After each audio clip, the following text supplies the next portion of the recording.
Kejadian 6 ayat 9 sampai 22. Riwayat Nuh.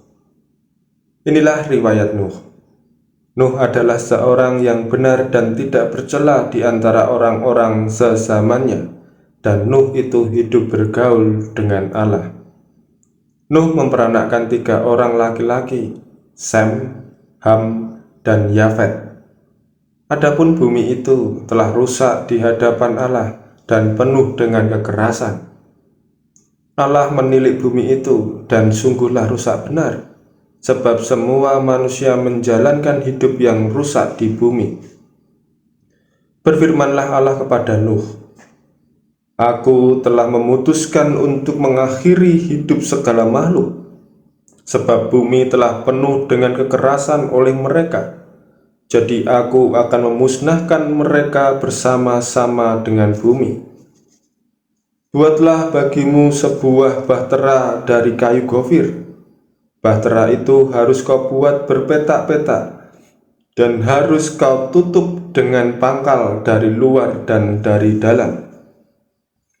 Beginilah engkau harus membuat bahtera itu: 300 hasta panjangnya, 50 hasta lebarnya, dan 30 hasta tingginya. Buatlah atap pada bahtera itu, dan selesaikanlah bahtera itu sehasta dari atas, dan pasanglah pintunya pada lumbungnya. Buatlah bahtera itu bertingkat, bawah, tengah, dan atas. Sebab sesungguhnya aku akan mendatangkan air bah meliputi bumi untuk memusnahkan segala yang hidup dan bernyawa di kolong langit. Segala yang ada di bumi akan mati binasa. Tetapi dengan engkau aku akan mengadakan perjanjianku, dan engkau akan masuk ke dalam bahtera itu, engkau bersama-sama dengan anak-anakmu, dan istrimu, dan istri anak-anakmu. Dan dari segala yang hidup, dari segala makhluk, dari semuanya haruslah engkau bawa 1 pasang ke dalam bahtera itu, supaya terpelihara hidupnya bersama-sama dengan engkau. Jantan dan betina harus kau bawa. Dari segala jenis burung, dan dari segala jenis hewan, dari segala jenis binatang melata di muka bumi, dari semuanya itu harus datang 1 pasang kepadamu, supaya terpelihara hidupnya. Dan engkau bawalah bagimu segala apa yang dapat dimakan. Kumpulkanlah itu padamu untuk menjadi makanan bagimu dan bagi mereka. Lalu Nuh melakukan semuanya itu, tepat seperti yang diperintahkan Allah kepadanya. Demikianlah dilakukannya. Inilah kebenaran sabda Tuhan bagi kita. Renungan kita saat ini akan dituntun dengan tema berani tampil beda. Menjadi beda patut diakui bukanlah persoalan yang mudah untuk dijalani, oleh karena akan banyak sekali resiko yang timbul di dalamnya. Akan jauh lebih mudah bila menjalani hidup itu mengikuti arus yang sedang populer atau dianggap wajar oleh masyarakat. Dengan mengikuti arus, maka akan banyak orang yang mau menerima keberadaan kita. Hal itu berbanding terbalik bila kita hidup memilih menjadi pribadi yang berbeda dari sesuatu yang dianggap wajar oleh masyarakat umum.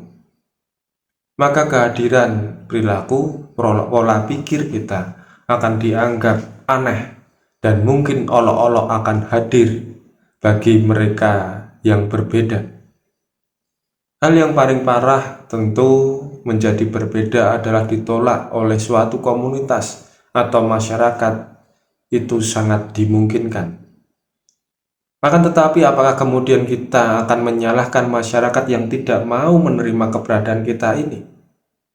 Sekali-kali kita tidak bisa memaksakan orang untuk ikut dalam jalur yang kita pilih, ataupun memaksa mereka untuk memaklumi keberadaan kita. Yang dapat kita lakukan hanya tetap berdiri dengan pendirian, atau kita memilih menyerah dan mengikuti arus agar diterima. Situasi semacam itulah yang saat itu menjadi gambaran kehidupan Nuh. Nuh dikatakan sebagai orang yang benar dan tidak bercela serta hidup bergaul dengan Allah. Kehidupan yang dijalani Nuh sangatlah berbeda dengan orang-orang sezamannya yang digambarkan dengan ungkapan bumi telah rusak dan penuh dengan kekerasan. Nuh bagaikan hidup di tengah-tengah koloni singa yang siap menerkam. Kita bisa bayangkan penderitaan yang mungkin dialami Nuh pada saat ia hidup sebagai pribadi yang berbeda sendiri. Sangat dimungkinkan Nuh pada saat itu mendapatkan caci maki, hinaan, olok-olok, disingkirkan atau dikucilkan oleh orang-orang sezamannya. Proses tidak akan mengkhianati hasil. Itulah kata yang tepat bagi kehidupan Nuh. Tempaan demi tempaan dalam hidup yang dijalani tidak membuat Nuh menjadi pribadi yang menyerah.